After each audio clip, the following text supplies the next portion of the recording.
Le Fils ne peut rien faire de lui-même. Ce que j'ai entendu de lui, je le dis. Jean 5, 19, 8, 26. Il en est de même aussi de l'Esprit de vérité. Jamais il ne parlera de lui-même. Nous pourrions trouver qu'il aurait le droit de le faire, mais non. Il ne dit que ce qu'il a entendu. L'Esprit craint de parler de lui-même. Il attend que Dieu parle et ne parle que quand Dieu parle. Il est donc bien l'Esprit de vérité. C'est là aussi la disposition d'esprit qu'il inspire à ceux qui le reçoivent.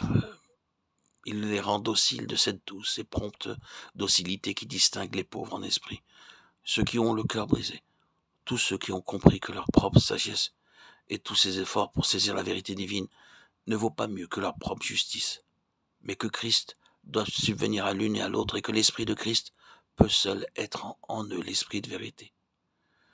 L'Esprit de Dieu nous apprend aussi que pour lire ou expliquer l'Écriture, nous pouvons manquer absolument de cet esprit docile et soumis auquel le Saint-Esprit vient révéler le véritable sens de la parole. Et il nous fait voir là ce qui empêche tant de lecture de la Bible, tant de connaissances bibliques et de prédication évangélique de produire de meilleurs fruits de sainteté.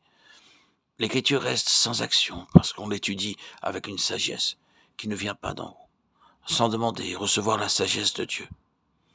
Il manque là le sceau de l'Esprit de vérité, qui ne pense pas, ne parle pas de lui-même, mais qui dit ce qu'il a entendu. De jour en jour, l'Esprit de vérité reçoit toutes choses de Dieu. Il sait garder le silence et ne dire que ce qu'il a entendu. Ces réflexions nous ouvrent les yeux sur le danger qu'il y a à vouloir chercher la vérité de Dieu dans sa parole sans s'attendre à l'Esprit de vérité qui demeure dans le cœur.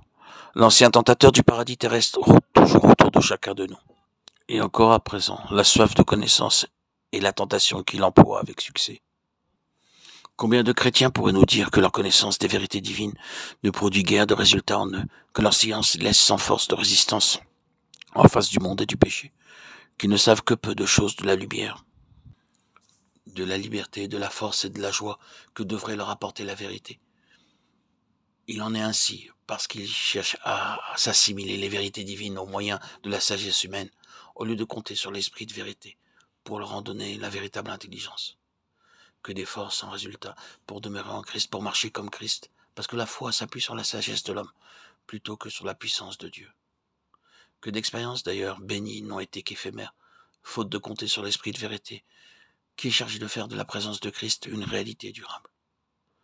Ceci nous signale ce qu'il faut à la vie chrétienne et ce qui lui manque souvent.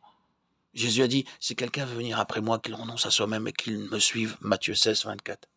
Qu'il est grand le nombre de ceux qui cherchent à suivre Jésus sans renoncer à eux-mêmes. C'est avant tout à notre propre sagesse qu'il faut renoncer, à notre force d'intelligence et de raisonnement, lorsqu'elles veulent s'emparer des choses de Dieu.